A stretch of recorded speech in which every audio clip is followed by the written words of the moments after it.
Com o samba enredo A Verdade Vos Fará Livre, a Mangueira aproveitou o carnaval para fazer proselitismo político.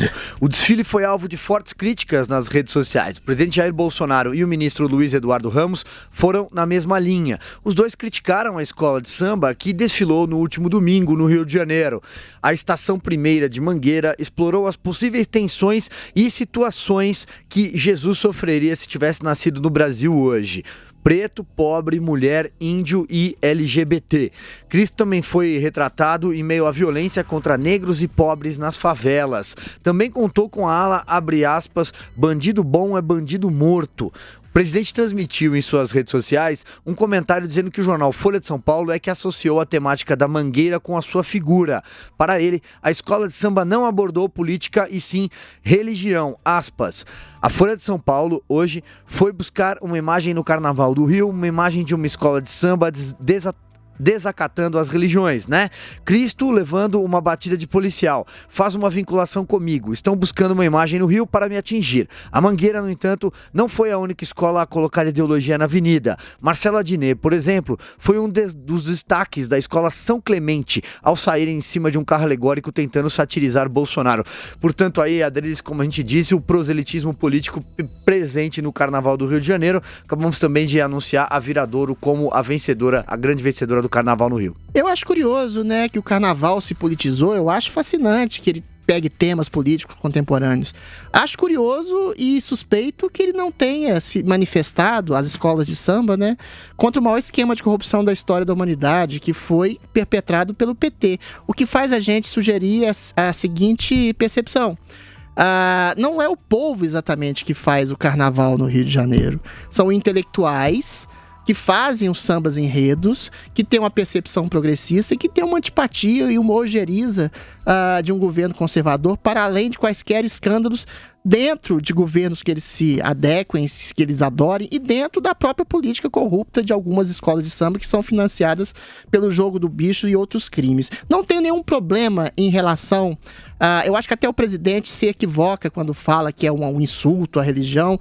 Eu acho que a liberdade de expressão se presta, inclusive, ao desrespeito. Se aparecer uma pessoa que acredita em gnomo, eu vou ridicularizá-la, embora faça a plena liberdade dela fazer uso da sua religião ou seita. É esse que é o desrespeito religioso. Mas eu gostaria que a Mangueira, por exemplo, que retratou Cristo como negro, mulher, travesti, pedinte, que seja, tivesse retratado Cristo como vítima de criminosos no país. Entendeu?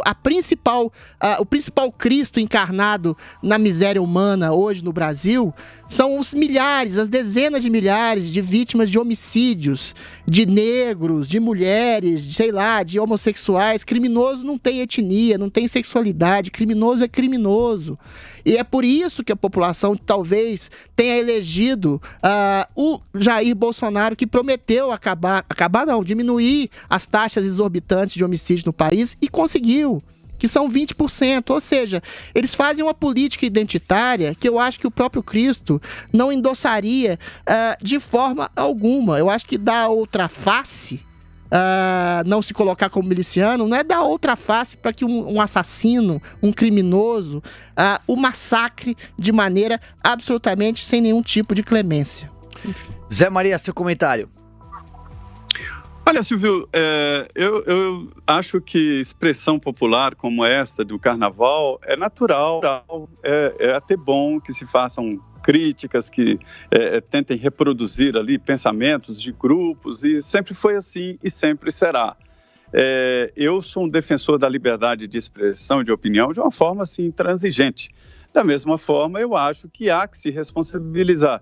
E quem deve julgar exatamente se ele se apropriou indevidamente ou se o autor da organização do Carnaval tentou ferir de alguma maneira cultos ou crenças, né? O público é que define, o público é que vai definir isso. E esse nem é um debate novo. Eu me lembro do Neymar de Barros, que é um escritor cristão muito famoso e que vendeu milhões de discos, de livros. Ele escreveu o livro Deus Negro, né? Neymar de Barros mostra que Deus não é negro, não é branco, não é pobre e nem é rico. Deus é amor, ou seja, Deus é o que você tem no seu coração. Então, essa reflexão nem é nova. E um cristão, Neymar de Barros, trouxe essa reflexão há muito tempo. Agora, como a coisa foi colocada ali, acaba ferindo sensibilidades religiosas e crenças também. E se pendura nessa história de que o policial é aquele mão pesada que bate em pobre, bate em negro. Esse estereótipo de um policial assim, esse estereótipo interessa aos bandidos. Hoje nós tendemos a defender mais quem vai contra a lei, quando damos sinal de luz dizendo que ali atrás tem uma blitz, né? Do que sem saber que aquele que você está dando pode ser um bandido perigoso, um traficante de armas, né? E nós temos essa tendência exatamente por este estereótipo. Eu não sei por onde iniciar o conserto desta imagem policial no Brasil. Eu tenho o policial como aliado.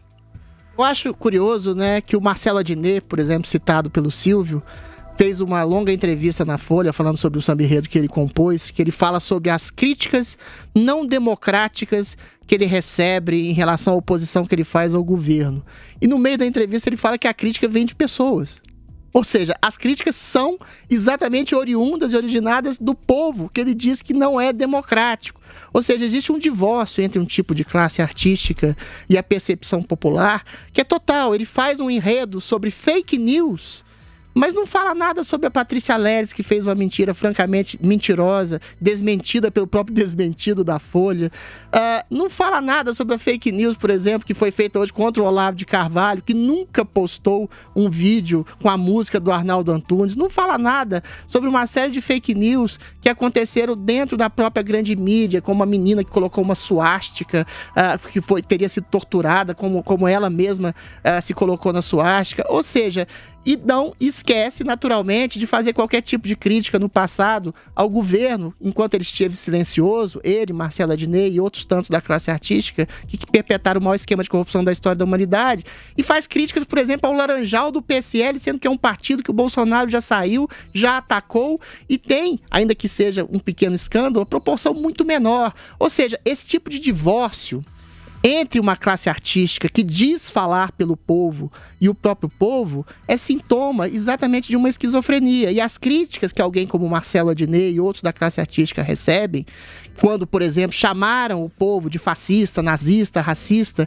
criticaram o próprio povo que elegeu o Bolsonaro, é por isso que esses artistas são tão atacados pelo próprio povo. Então, meu caro Marcelo Adnet, as críticas são não só democráticas, como são do próprio povo. Reveja a sua atitude.